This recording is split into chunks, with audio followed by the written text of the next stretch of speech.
Hello students, आज के हम अपने वीडियो लेक्चर में फीमेल के अंदर oogenesis का प्रोसेस स्टडी करेंगे।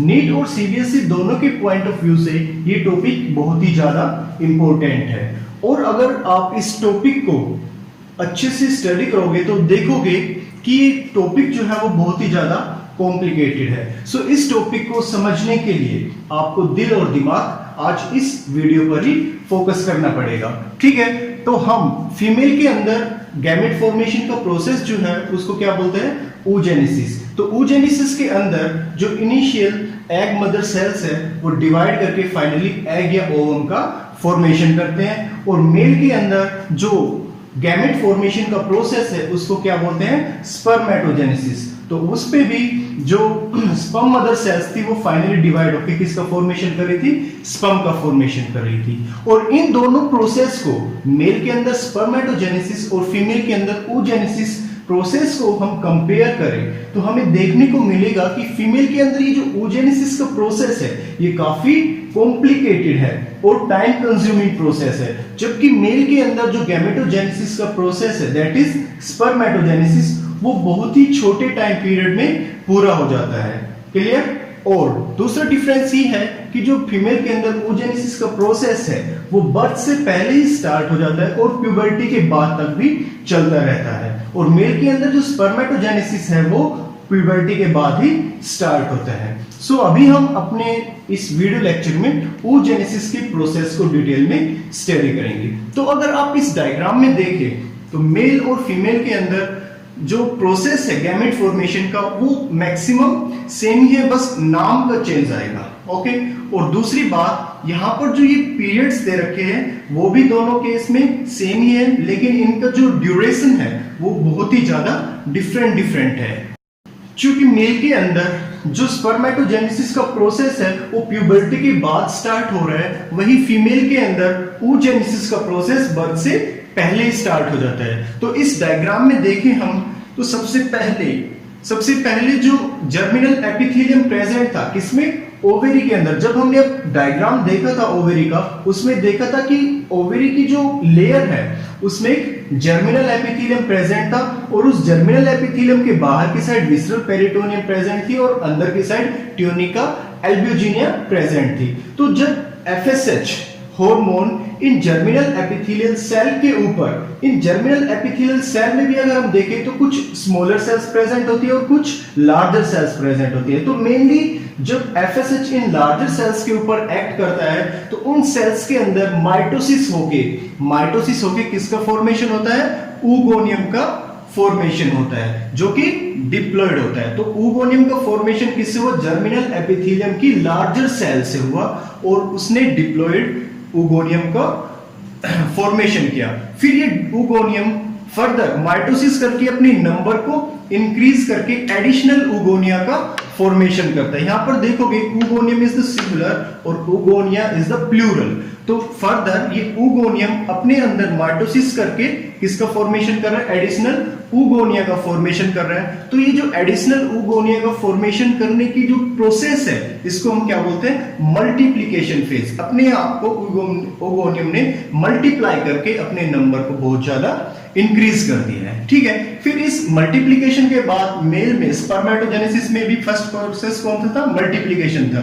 फिर उसके बाद जो नेक्स्ट प्रोसेस था वो कौन सा था, ग्रोथ फेज था।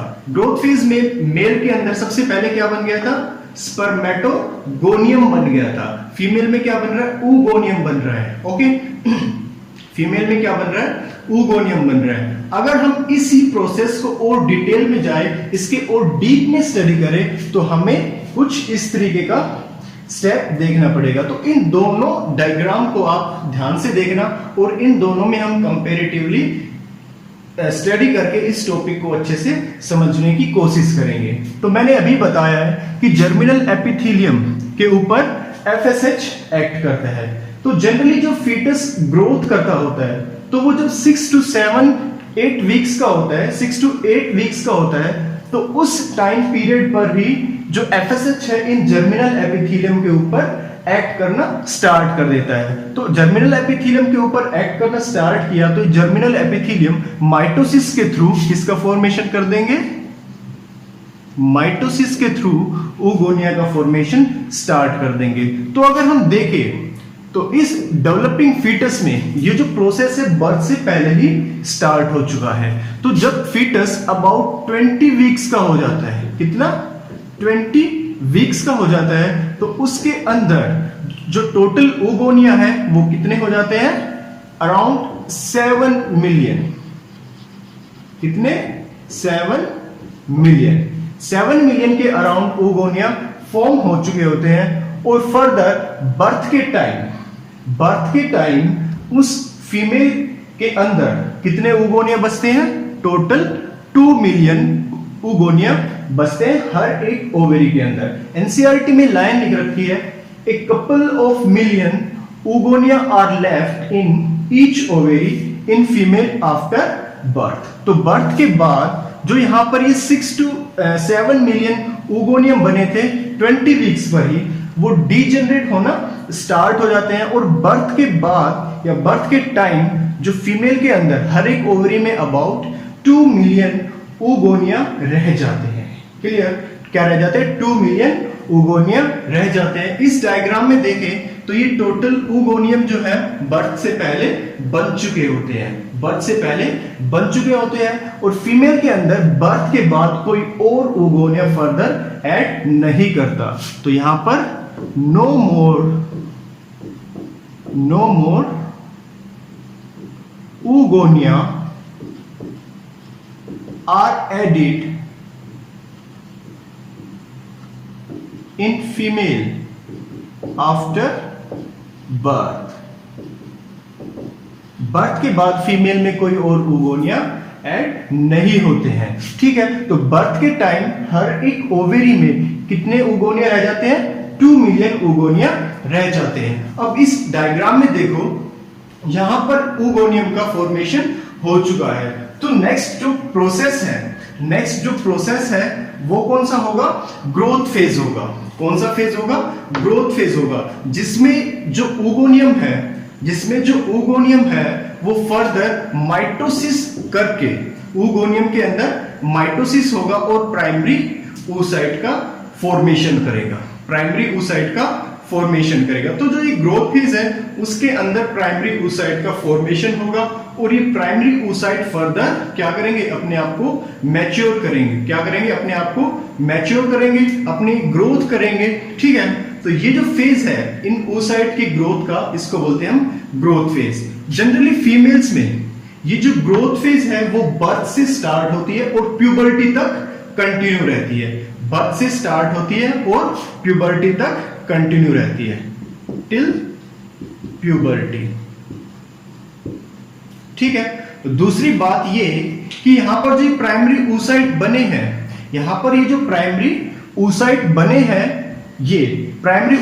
बने हैं, वो मियोसिस 1 के प्रोफेज 1 के मियोसिस के अंदर दो अलग अलग प्रोसेस होती है, मियोसिस 1 एंड मियोसिस 2। मियोसिस 1 में देखें तो प्रोफेज 1, मेटाफेज 1, एनाफेज 1, टीलोफेज 1। और प्रोफेज के अंदर भी फर्दर देखिए तो डिविजन्स प्रेजेंट होते हैं, लेप्टोटीन, जाइगोटीन, पिकाइटीन, डिप्लोटीन, डाइकाइनेज। तो यहां पर जो प्राइमरी oocyte बना है, ये मियोसिस करना स्टार्ट करेगा। अभी यहां पर प्लॉइडी कितनी इसकी, डिप्लॉइड है, लेकिन ये अपने अंदर मियोसिस 1 भी कंप्लीट नहीं कर पाएगा और ये अपने आप को अरेस्ट कर देता है मियोसिस 1 के प्रोफेज 1 के भी डिप्लोटीन स्टेज पे। कौन सी स्टेज पे, डिप्लोटीन स्टेज के ऊपर। ओके, तो ये जो प्राइमरी oocyte यहां पर बना है, ये प्राइमरी oocyte मियोसिस 1 के प्रोफेज 1 में भी डिप्लोटीन स्टेज के ऊपर अपने आप को अरेस्ट कर देता है। मतलब इसके अंदर मियोसिस 1 भी कंप्लीट नहीं हुआ। ओके, फिर ये जो oocyte है, अब क्या हुआ, इसमें कुछ डिविजन्स तो नहीं हो रहे, तो ये अपने आप को क्या करेगा, ग्रो करेगा। तो इसकी जब ग्रोथ होती है तो इनिशियली इसके अराउंड एक single layer of granulosa cells बनती है। तो जैसे ही ग्रैनुलोसा सेल्स इसके अराउंड बनी तो इस स्ट्रक्चर को हम बोलते हैं प्राइमरी फॉलिकल। क्या बोलते हैं? Primary follicle. फर्दर इसके प्राइमरी फॉलिकल के जो ग्रैनुलोसा सेल्स है उनके ऊपर और ग्रैनुलोसा सेल्स का एडिशन होता है और फिर ये और लार्जर सेल बनाती है। इस स्ट्रक्चर को बोलते हैं सेकेंडरी फॉलिकल। क्या बोलते हैं? Secondary follicle. तो यहां पर आप नोट करोगे प्राइमरी फॉलिकल था तब इसके अंदर जो ये स्ट्रक्चर प्रेजेंट थी, जो ये सेल प्रेजेंट थी वो क्या थी? प्राइमरी oocyte थी। यहां पर भी ये प्राइमरी oocyte ही प्रेजेंट रहेगी। फिर इमीडिएटली जो ये सेकेंडरी फॉलिकल है, ये जो सेकेंडरी फॉलिकल है ये अपने आप को और ग्रो कर लेता है और टर्शरी फॉलिकल में कन्वर्ट हो जाता है। तो टर्शरी फॉलिकल जब ये बनता है तो इसके अंदर मैंने पहले भी बताया था स्ट्रक्चर ऑफ ओवेरी के अंदर, तो ये जो टर्शरी फॉलिकल यहां बना है इसका कैरेक्टरिस्टिक फीचर क्या है कि इसमें कैविटी प्रेजेंट होती है। क्या प्रेजेंट होती है? कैविटी प्रेजेंट होती है और इस कैविटी को हम क्या बोलते हैं? क्या बोलते हैं? Follicular antrum. क्या बोलते हैं? फॉलिक्यूलर एंट्रम बोलते हैं। इसके बाद ये जो टर्शरी फॉलिकल बना है यहां पर, टर्शरी फॉलिकल के अंदर क्या प्रेजेंट है? प्राइमरी oocyte प्रेजेंट है। तो ये जो प्रोसेस है, ये जो यहां से यहां तक का जो ये प्रोसेस है सेकेंडरी फॉलिकल से टर्शरी फॉलिकल तक का प्रोसेस, ये प्यूबर्टी के बाद का है। और ये जो प्राइमरी फॉलिकल बनने का प्रोसेस है ये कब तक का? प्यूबर्टी तक।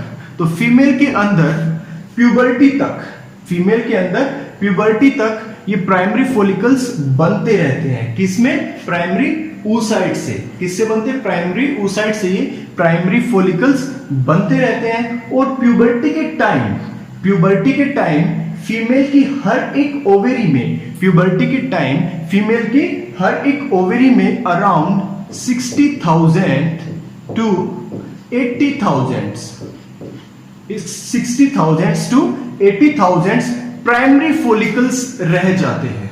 प्राइमरी फॉलिकल्स रह जाते हैं। ठीक है। तो जो प्राइमरी फॉलिकल्स बनने का प्रोसेस है वो कब से कब तक होगा? बर्थ से लेके प्यूबर्टी तक।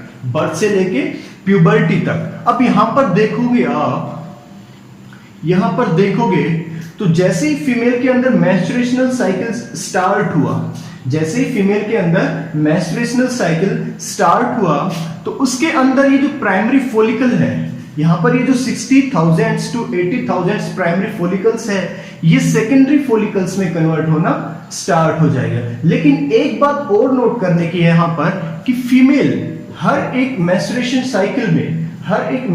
साइकिल में एक ही एग का रिलीज करती है। एक ही एग का रिलीज करती है। तो यहां पर जो टोटल 60,000 टू 80,000 प्राइमरी फॉलिकल्स बने थे उनमें से हर एक मेंस्ट्रुएशन साइकिल पे एक ही प्राइमरी oocyte, हर एक मेंस्ट्रुएशन साइकिल में एक ही प्राइमरी oocyte इसमें सेकेंडरी फॉलिकल में कन्वर्ट होगा। प्राइमरी फॉलिकल से सेकेंडरी फॉलिकल में कन्वर्ट होगा। तो यहां पर आप देखोगे फीमेल के अंदर प्यूबर्टी जो है वो जनरली 12 की एज में स्टार्ट होती है। किस एज पे स्टार्ट हो रही है? 12 इयर्स की एज पे स्टार्ट हो रही है। इस प्रोसेस को बोलते हैं हम मिनार्क। क्या बोलते हैं? मिनार्च। क्या बोलते हैं? मिनार्च बोलते हैं। और अराउंड 50 इयर्स तक ये चलता है। कब तक चलता है? 50 इयर्स तक ये चलता है। तो अगर हम टोटल एग रिलीज्ड कैलकुलेट करें तो सपोज आप 28 डेज का एक मेंस्ट्रुएशन साइकिल होता है फीमेल में, एक मेंस्ट्रुएशन साइकिल में एक ही एग रिलीज किया जाता है। तो हम राउंड ऑफ करें तो एक ईयर में अराउंड 12 एग फीमेल ने प्रोड्यूस किए। कितने एग प्रोड्यूस किए? 12 एग्स फीमेल ने प्रोड्यूस किए। तो ये जो टाइम पीरियड है 12 to 15, it is around 38 years. It is 38 years. तो 38 ईयर्स में कितने एग रिलीज किए जाएंगे फीमेल्स के द्वारा? यहां पर कैलकुलेट करें 6, 4, 5। तो अपने पूरे लाइफ टाइम में फीमेल अराउंड 450 एग्स का फॉर्मेशन करती है। लेकिन हम इन एग्स की प्रोसेस को देखें तो एग कहां से बनने स्टार्ट हुए? प्यूबर्टी पर जो ये प्राइमरी फॉलिकल्स बने थे इन फॉलिकल्स में से ही इन एग्स का फॉर्मेशन होगा। तो देखेंगे आप कि यहां पर जो ये फॉलिकल्स बने हैं 60,000 to 80,000 ये यहां पर बन चुके हैं, फिर उसके बाद उनकी एज जो है वो बढ़ती जाती है। तो जो सबसे पहले प्राइमरी फॉलिकल से एग बनेगा, प्राइमरी फॉलिकल से जो सबसे पहला मतलब 12 साल या 13 साल की एज में जो एग बनेगा वो सबसे ज्यादा यंग होगा, सबसे ज्यादा हेल्दी होगा। तो जैसे जैसे फीमेल की एज बढ़ेगी, जैसे जैसे फीमेल की एज बढ़ेगी, तो ये जो यहां पर प्राइमरी फॉलिकल्स बने हैं, यहां पर ये जो प्राइमरी फॉलिकल्स बने हैं ये बूढ़े होते चले जाएंगे, इनके अंदर डिफॉर्मिटीज आती जाएगी। तो इसी वजह से बोला जाता है जो फर्टिलाइजेशन 30 साल की उम्र से पहले होता है फीमेल में वो हेल्दी होता है, और उसके बाद जो फर्टिलाइजेशन होता है उनमें डिफॉर्मिटीज आने के चांसेस बहुत ज्यादा इंक्रीज हो जाते हैं। क्या हो जाते हैं? बहुत ज्यादा इंक्रीज हो जाते हैं। ठीक है, तो यहां पर देखना, तो प्यूबर्टी तक टोटल 60,000 to 80,000 तक प्राइमरी फॉलिकल्स हर एक ओवेरी में बन जाएंगे, हर एक ओवेरी में बन जाएंगे। तो जैसे ही फीमेल के अंदर मेंस्ट्रुएशनल साइकिल स्टार्ट होगी तो इन 60,000 में से केवल कोई भी एक प्राइमरी फॉलिकल सिलेक्ट किया जाएगा और वो फर्दर किसमें कन्वर्ट होगा? सेकेंडरी फॉलिकल में कन्वर्ट होगा, सेकेंडरी फॉलिकल में कन्वर्ट होगा, फिर टर्सरी फॉलिकल में कन्वर्ट होगा। तो ये जो प्रोसेस है यहां से यहां तक, ये बर्थ से लेके प्यूबर्टी तक चलती है। तो ये जो फेज है फॉलिकल्स बनने का, इसको हम बोलते हैं ग्रोथ फेज। तो oogonia से माइटोसिस के थ्रू क्या बनेगा? प्राइमरी oocyte बनेगा, और वो क्या करेगा? अपनी ग्रोथ करेगा। कब तक? प्यूबर्टी तक, बर्थ से लेके प्यूबर्टी तक। तो फीमेल के अंदर ये जो ग्रोथ फेज का प्रोसेस है ये लार्जेस्ट रहता है, और प्राइमरी oocyte अपने आप को मियोसिस 1 के प्रोफेज 1 के डिप्लोटीन स्टेज के ऊपर जाके अरेस्ट कर लेता है। क्लियर? Now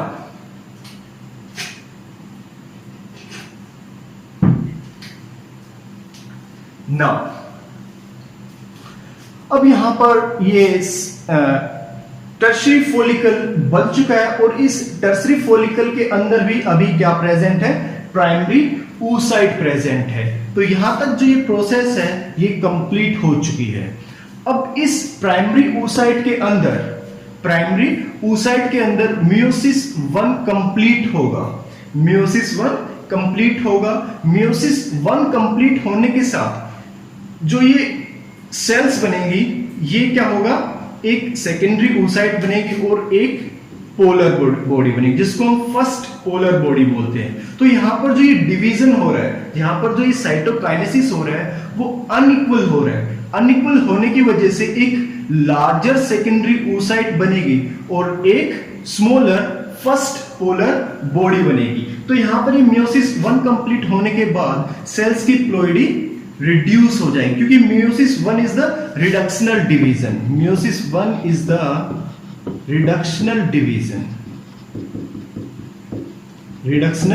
division. तो इसके अंदर सेल की प्लॉइडी क्या हो गई?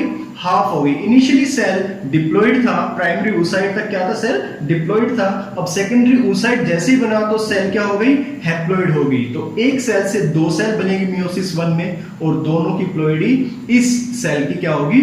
हाफ होगी। मतलब यहां पर टोटल क्रोमोसोम्स इनिशियली 46 प्रेजेंट थे, और इन सेल के अंदर 23 क्रोमोसोम्स प्रेजेंट होंगे। तो यहां से जो ये सेकेंडरी oocyte बना है, यहां से लेके जो आगे तक के प्रोसेस होंगी वो किसमें आएगी? मैच्योरेशन फेज में आएगी। मतलब ये कि जो यहां पर ये सेकेंडरी oocyte बना है वो अपने आप को मैच्योर करना स्टार्ट करेगा। तो यहां इस डायग्राम में देखो आप, ये टर्सरी फॉलिकल है और ये प्राइमरी oocyte है। तो प्राइमरी oocyte टर्सरी फॉलिकल के बाद क्या बनेगी? मैच्योर ग्राफियन फॉलिकल बनेगा, मैच्योर ग्राफियन फॉलिकल बनेगा। और मैच्योर ग्राफियन फॉलिकल के अंदर देखें, तो सेकेंडरी oocyte प्रेजेंट होता है, सेकेंडरी oocyte प्रेजेंट होता है। तो ये सेकेंडरी oocyte बनता कब है? सेकेंडरी oocyte बनता कब है? तो ये जो सेकेंडरी oocyte यहां से रिलीज हुआ किससे? मैच्योर फॉलिकल या ग्राफियन फॉलिकल से जो सेकेंडरी oocyte रिलीज हुआ, इस प्रोसेस को बोलते हैं ओव्यूलेशन। क्या बोलते हैं? ओव्यूलेशन। क्या बोलते हैं? ओव्यूलेशन। तो जो ये प्राइमरी oocyte है वो सेकेंडरी oocyte में कब कन्वर्ट हुआ? प्राइमरी oocyte सेकेंडरी oocyte में कब कन्वर्ट होता है? ये प्राइमरी oocyte सेकेंडरी oocyte में ओव्यूलेशन से 36 टू 48 आवर्स पहले ही 36 टू 48 आवर्स पहले ही इन टर्सरी फॉलिकल्स में ही सेकेंडरी oocyte में कन्वर्ट हो जाता है। क्लियर है पॉइंट? ये जो सेकेंडरी oocyte का फॉर्मेशन है फ्रॉम द प्राइमरी oocyte, ये कब होगा? ओव्यूलेशन से 36 टू 48 आवर्स पहले, और किसके अंदर? इन टर्सरी फॉलिकल्स के अंदर ही। सो प्राइमरी टर्सरी फॉलिकल में प्राइमरी oocyte भी प्रेजेंट रहेगा और सेकेंडरी oocyte भी प्रेजेंट रहेगा। ये बात याद रखना। क्लियर? एक यहां पर बहुत ही इंपॉर्टेंट क्वेश्चन अराइज होता है, एक बहुत ही ज्यादा इंपॉर्टेंट क्वेश्चन अराइज होता है जो ऑब्जेक्टिव क्वेश्चंस के लिए पूछा जाता है और बहुत बार पूछा भी गया है कि फीमेल अपनी ओवरी से किस फॉर्म में एग को रिलीज कर रही है या किस स्टेज पे सेल को रिलीज कर रही है। तो यहां पर आप देखोगे कि जब ओव्यूलेशन हुआ है ओवरी से, वो कब हो रहा है? किस फॉर्म में हो रहा है? सेकेंडरी oocyte की स्टेज में हो रहा है। कब हो रहा है? सेकेंडरी oocyte की स्टेज में हो रहा है। तो इस स्टेप से पहले के जो भी ये प्रोसेसेस है, वो सारे ओवरी के अंदर ही हो रहे हैं। कहां पर हो रहे हैं? ओवरी के अंदर हो रहे हैं। और इसके बाद जो चेंजेस होंगे इस सेल के अंदर, सेकेंडरी oocyte के अंदर, वो कहां पर होंगे? फैलोपियन ट्यूब के अंदर होंगे। कहां पर होंगे? फैलोपियन ट्यूब के अंदर होंगे। सो फीमेल की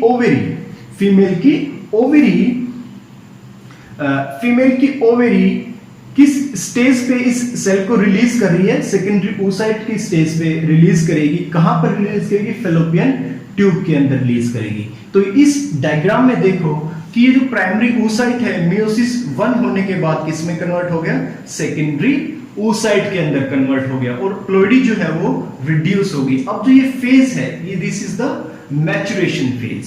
कौन सी फेज होगी? मैचुरेशन फेज होगी। तो यहां पर जो ये सेकेंडरी oocyte बना है, ये अपने आप को मेटाफेज 2 के ऊपर, कौन सी स्टेज पे? मेटाफेज 2 पे अरेस्ट कर लेता है। कहां पर अरेस्ट कर लेता है? मेटाफेज 2 के ऊपर। gets arrested at metaphase 2 of meiosis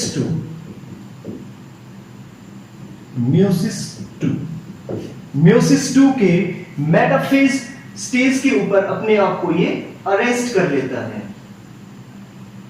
कहां पर अरेस्ट करेगा? मेटाफेज 2 के ऊपर ये अपने आप को अरेस्ट कर लेता है। अब देखो ये आगे फर्दर मियोसिस 2 कंप्लीट तो करना चाह रहा है।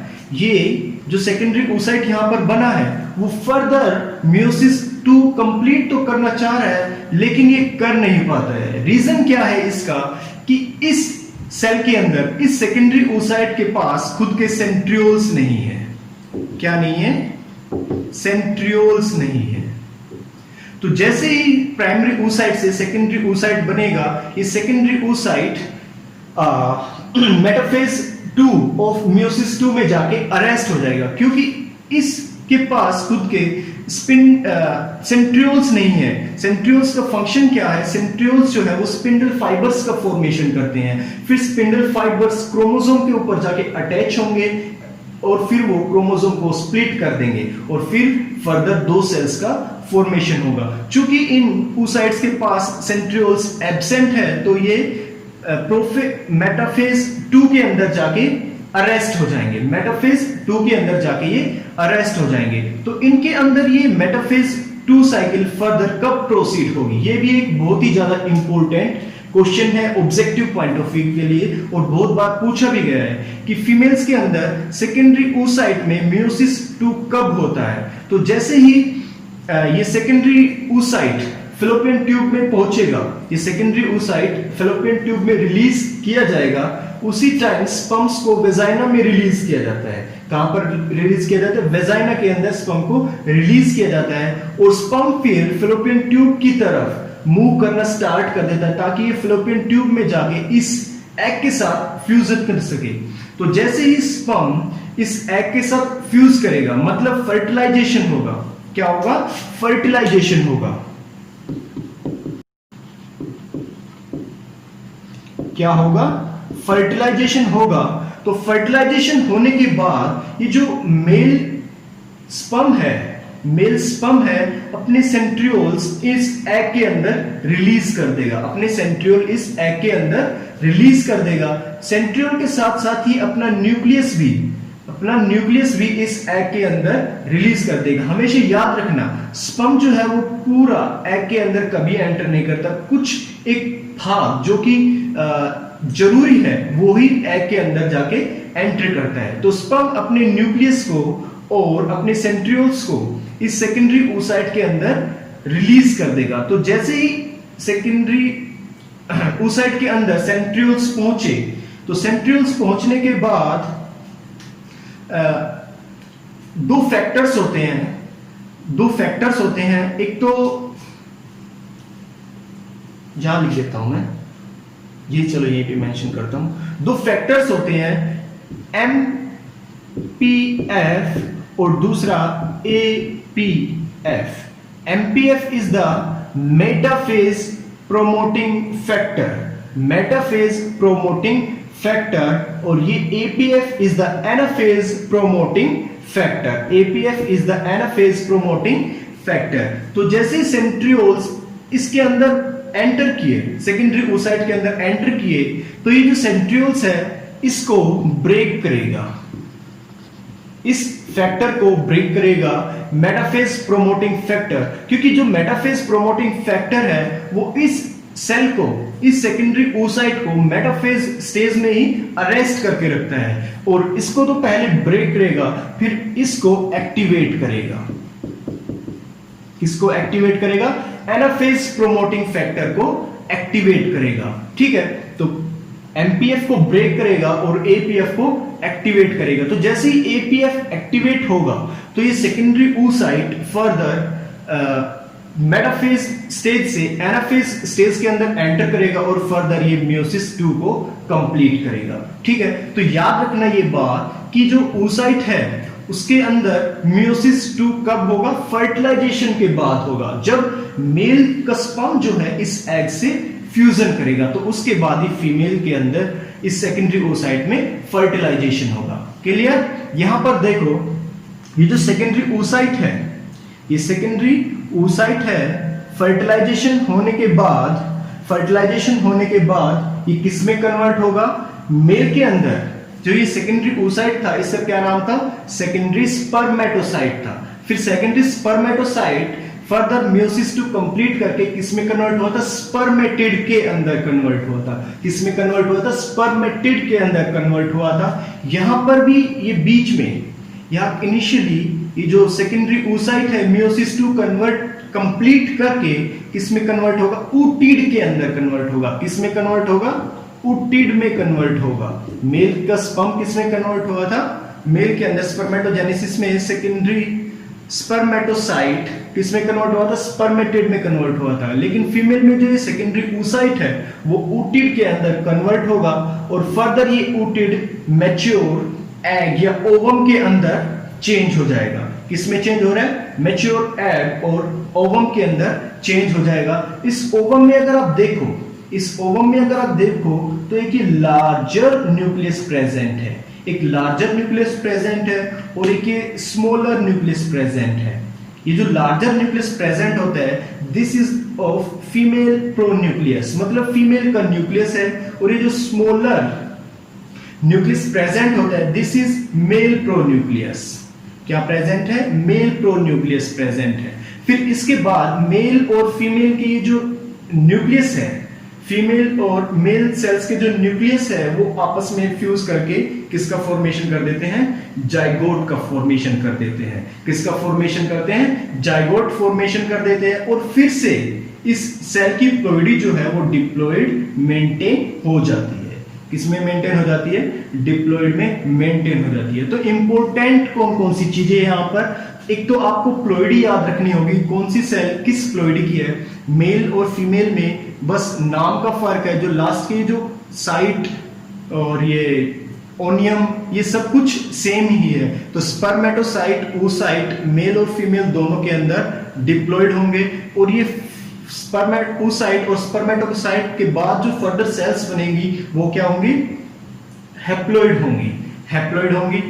यहां पर देखो, तो जब ये प्राइमरी oocyte डिवाइड किया था, यहां पर देखो इंपॉर्टेंट चीज है, यहां पर जो प्राइमरी oocyte डिवाइड किया था तो इसने सेकेंडरी oocyte बनाया था और एक स्मॉलर सेल बनाए थे जिसको फर्स्ट पोलर बॉडी बोलते थे। क्या बोलते थे, फर्स्ट पोलर बॉडी बोलते थे। इन फर्स्ट पोलर बॉडी को पोलोसाइट भी कहते हैं। क्या कहते हैं, पोलोसाइट भी कहते हैं।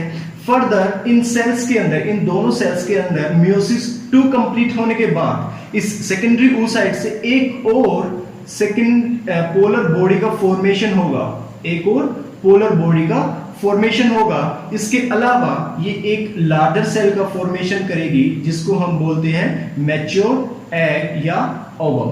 क्या बोलते हैं, मैच्योर एग या ओवम। और ये जो फर्स्ट पोलर बॉडी बनी थी यहां पर, इसमें भी फर्दर मियोसिस 2 होगा और ये 2 और पोलर बॉडीज का फॉर्मेशन करेंगी। क्या करेंगी, 2 और पोलर बॉडीज का फॉर्मेशन करेंगी। तो टोटल फीमेल के अंदर कितनी पोलर बॉडीज बन गई, 3 पोलर बॉडीज यहां पर बनती है। क्योंकि इन पोलर बॉडीज का रिप्रोडक्शन में कोई रोल नहीं होता है तो ये सारे के सारे डीजेनरेट हो जाती है। क्या हो जाती है, डीजेनरेट कर जाती है। और इनकी प्लॉइडी क्या होगी, हैप्लॉइड होंगी। क्या होंगी, हैप्लॉइड होंगी। तो अगर आप इस चार्ट से या इस डायग्राम से देखो तो फीमेल के केस में एक उगोनियम से, फीमेल के अंदर एक उगोनियम से केवल एक ही एग का फॉर्मेशन हो रहा है। एक उगोनियम से एक ही एग का फॉर्मेशन हो रहा है। लेकिन मेल के केस में जो एक क्या प्रेजेंट था, स्पर्मेटोगोनियम प्रेजेंट था। एक स्पर्मेटोगोनियम से 4 स्पर्म्स का फॉर्मेशन हो रहा था। तो ये चीज इंपॉर्टेंट है याद रखने के लिए कि उगोनियम से एक एग का फॉर्मेशन होगा लेकिन स्पर्मेटोगोनियम से 4 स्पर्म्स का फॉर्मेशन होगा। क्लियर नाउ, तो जैसे ही इस सेकेंडरी oocyte रिलीज हुआ ग्राफिन फॉलिकल या मैच्योर फॉलिकल से, तो इस मैच्योर फॉलिकल में से ये जो कैविटी थी जिसमें लिक्विड फिल्ड था, ये जो लिक्विड फिल्ड था ये रिलीज होगा और इसके अंदर पार्शियली क्लोटेड ब्लड एंटर कर जाएगा। क्या कर जाएगा, पार्शियली क्लोटेड ब्लड एंटर कर जाएगा। और इस कॉर्पस इनकी जो सेल्स हैं और यहाँ पर जो ग्राफिन फॉलिकल्स की सेल्स है उनके अंदर एक येलो पिगमेंट जिसको हम ल्यूटिन बोलते हैं, मैंने पहले भी बताया था ओवरी के स्ट्रक्चर में, ल्यूटिन फिल होना स्टार्ट हो जाएगा। और ल्यूटिन फिल होने के बाद ये येलो बॉडी लाइक स्ट्रक्चर बनेगी जिसको हम बोलते हैं कॉर्पस ल्यूटियम। क्या बोलते हैं, कॉर्पस ल्यूटियम बनेगा। तो ये जो कॉर्पस ल्यूटियम है ये येलो कलर होता है, इसलिए इसको येलो बॉडी भी बोलते हैं। क्या बोलते हैं, येलो बॉडी बोलते हैं। और ये कॉर्पस ल्यूटियम किसका सिक्रीशन करेगा, प्रोजेस्टेरोन का सिक्रीशन करेगा। प्रोजेस्टेरोन का सिक्रीशन करेगा। इसके अलावा ये कुछ अमाउंट में एस्ट्रोजन का भी सिक्रीशन करता है। ठीक है, फिर उसके बाद अगर ये ओवा, यहां पर जो ये ओवा बना है ये फर्टिलाइज ना हो, मतलब अगर ये सेकेंडरी oocyte मेल स्पर्म से मिलके फर्टिलाइज ना हो, ये जो सेकेंडरी oocyte है इसके अंदर फर्टिलाइजेशन ना हो, तो फर्दर ये कॉर्पस ल्यूटियम डिग्रेड होके एक वाइट बॉडी का फॉर्मेशन करता है जिसको बोलते हैं कॉर्पस एल्बिकन्स। क्या बोलते हैं, कॉर्पस एल्बिकन्स बोलते हैं। सो फीमेल के अंदर oogenesis के लिए ये सारी प्रोसेसेस आपको याद रखनी है। आई होप आप सभी को अच्छे से समझ में आ गया होगा। फिर भी आपको कुछ डाउट्स रहते हैं तो मुझसे पर्सनली क्लियर कर लेना, ठीक है। और जो जो चीजें आपको बताई गई है उतना याद रखना, एक्स्ट्रा चीजें याद रखने का कोई फायदा नहीं होगा, इनसे बाहर आपसे कोई क्वेश्चन पूछा नहीं जाएगा। Okay, thank you.